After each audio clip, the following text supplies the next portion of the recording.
While you were making the presentation, kanina ko pa gusto ma-interrupt sana kasi most of your the information that you gave were actually available already in open sources, no? Like newspaper clippings and the affidavits of persons. And in fact, it appears nga na parang you were just making a summary of everything that you found from newspaper articles to the affidavits of other resource persons. Tama po ba? Yes, Mr. Chairman. And the difficulty kasi in asking you questions about it is that because your statements are going to be based on either an article or the affidavit of another person.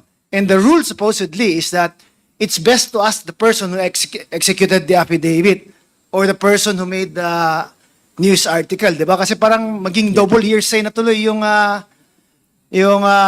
sitwasyon ngayon, di ba?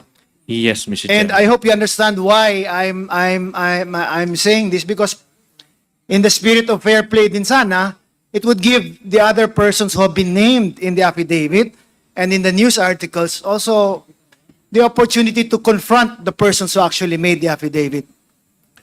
Yes, Mr. Chairman. Sa nakita nyo po, no, since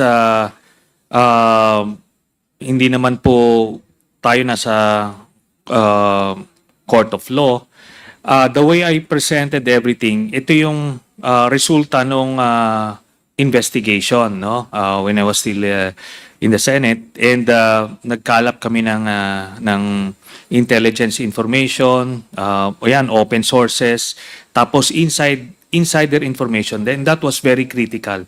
Before namin nakausap si Las Cañas, all of us were susceptible in embracing or swallowing the false narrative of Duterte na talagang galit siya sa droga. And the way he delivers these things, very emphatic na talagang parang kapanipaniwala na galit talaga. But then, here's an insider guy who came up with all of this information. Talagang nag-iba yung paradigm